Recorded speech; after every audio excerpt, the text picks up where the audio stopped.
So recently I saw The Nun, a prequel set in the Conjuring universe. In case you've been living under a rock or just don't like horror movies, let me break it down for you. It all starts out in 1971 in Harrisburg, Rhode Island, with The Conjuring, where a witch named Bathsheba is tormenting the Perron family. The mother of the family, Carolyn, seeks out Ed and Lorraine Warren, who are famous American paranormal investigators and also the protagonists of The Conjuring 1 and 2. After experiencing random shifts in temperature, rancid meat smells, and catching anomalies on tape, they decide to take the case. Bathsheba ends up possessing Carolyn, who then tries to kill two of her daughters, which is quickly thwarted by Ed and Lorraine, who then perform an exorcism on Carolyn, who ends up puking out the demon. Fast forward to 1976, and Ed and Lorraine are working one of their most famous cases, the Amityville Horror.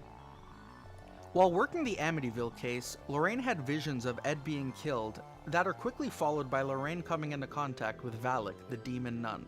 The following year, the Hodgson family starts experiencing paranormal activity.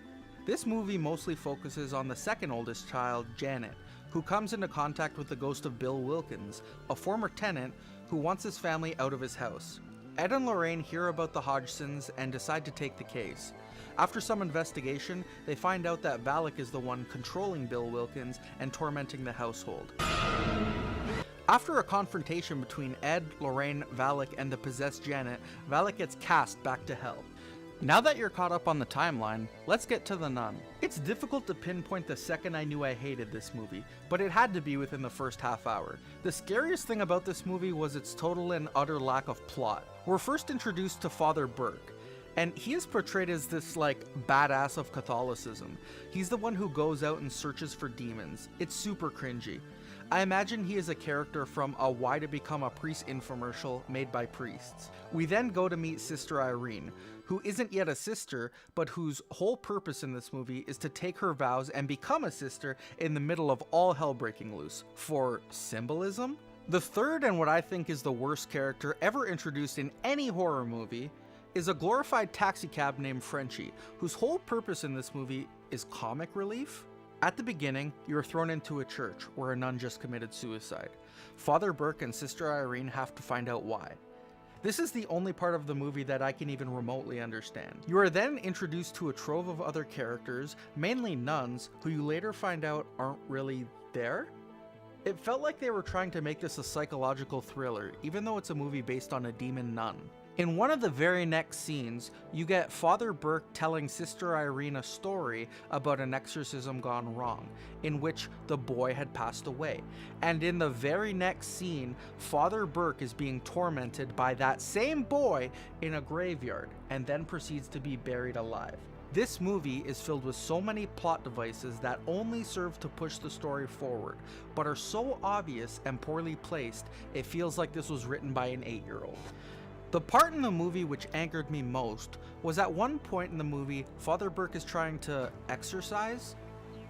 Well, I guess you'd say performing an exorcism on a dead nun, which already makes no sense, but it gets better. The nun then proceeds to catch on fire, and the only way to stop her is for Frenchie to shoot her in the face with a shotgun. This movie feels like a mishmash of other genres, from psychological to now a zombie flick, and it fails on all fronts. By the end of the movie, I was angry more than anything. The movie was so slow, and it had every horror trope in the book, from creaking floors to jump scares that were so predictable they merely got a yawn. I wanted to see all of the characters die. There was no emotional attachment, and in the end, I struggled to understand why they were there in the first place. I'm not a hater. Quite the contrary. I love the Conjuring franchise, excluding some of the Annabelle movies, but I was looking forward to this movie. They could have given such a cool background story to what I'd say is an iconic character in the franchise. In the end, I give this a 1 out of 10. To me, this story was completely disjointed, and by the end, I felt confused and angered more than anything. I feel like it was horribly written, horribly acted, and everything could have been improved upon.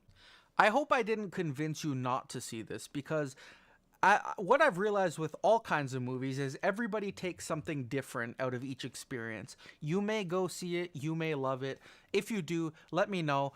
I don't want to have an argument. We are entitled to our opinions. I can love it, you can hate it, and vice versa. So let me know in the comments down below. And I'll see you in the next one, horror movie fans.